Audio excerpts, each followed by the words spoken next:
और एक चीज़ आपने कही थी कि फास्ट बॉलर्स को बहुत सोच समझ के इस्तेमाल करना पड़ेगा, बिकॉज इंजरीज आ सकती हैं ऐसी विकेट पे। अगर आप फास्ट बॉलर्स को नहीं सोच समझ के इस्तेमाल करेंगे तो इंजरीज आ सकती हैं। हारिस रऊफ हमने देख लिया रूल आउट हो गए सीरीज से। अभी रीसेंट अपडेट, और नसीम शाह भी, जब हम ब्रेक पर गए तो उस वक्त ये अपडेट हमारे सामने आई है दैट नसीम शाह के दाएं कंधे में तकलीफ है, जिसकी वजह से आज नेट्स पे बॉलिंग नहीं की, प्रिकॉशनरी मेजर्स लिए और नेट्स पे बॉलिंग नहीं की।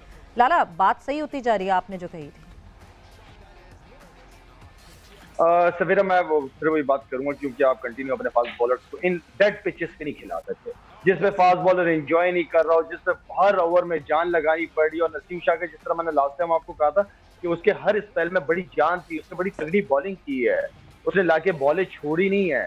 तो आई मीन कि इस तरह तो इंजरियां होंगी। अगर थोड़ा सा पिच सपोर्टिव होता कि जिसमें फास्ट बॉलर एंजॉय करते तो उसमें वो मजे भी करते, लेकिन आई मीन इस तरह की पिचों पे खेलते रहेंगे तो लड़के आपके इंजर्ड होते रहेंगे, देखते रहिएगा। दूसरा ये कि आपको बेंच को स्ट्रॉन्ग करना पड़ेगा, आपको पीछे लड़के बिठाने पड़ेंगे, इन लड़कों को आपने यूज भी करना है और इन लड़कों को आपने रेस्ट भी देना है। और रेस्ट जब इनको देंगे, इनके पीछे जो बैठे हुए होंगे वो उतने ही स्ट्रॉन्ग होने चाहिए ताकि उनकी कमी महसूस ना हो।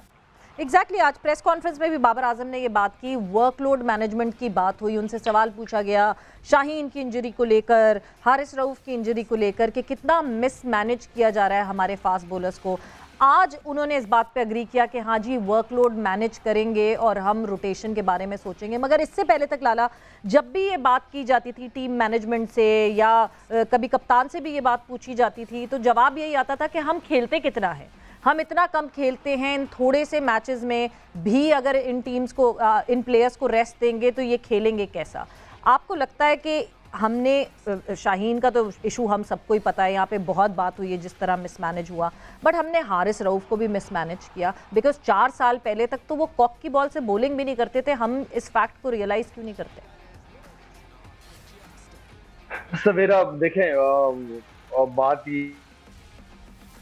ये है कि सिलेक्शन कमेटी, कप्तान, कोच, ये इश्यूज आते रहेंगे, ये चीजें होती रहेंगी जब तक आपके पास पीछे तगड़ी बेंच नहीं बैठी होगी, जब तक आपके पास 15-20 लड़के ऐसे, चल 20 छोड़े, 10 लड़के कह देता हूँ कि 10 लड़के ऐसे नहीं बैठे हुए होंगे जो कि बिल्कुल रेडी टू गो होंगे, जो कि पाकिस्तान खेलने के लिए पीछे बेचैनी से बैठे हुए होंगे। आपको एटलीस्ट अपने पीछे बेंच को स्ट्रॉन्ग करना पड़ेगा, ये सारे इश्यूज आपके खत्म हो जाएंगे, लड़के रेस्ट भी अच्छा कर पाएंगे, अच्छे जो नए खेलेंगे वो एनर्जी के साथ खेलेंगे, जब पुराने आएंगे तो वो एनर्जी के साथ खेलेंगे। रेस्ट, हमें अपनी बेंच को, प्लीज बार बार इस बात को दोहरा रहा हूँ, हमें अपनी पीछे बेंच को 10-15 लड़कों की बेंच अच्छी तगड़ी बनानी पड़ेगी जो कि बिल्कुल तैयार हो, रेडी हो।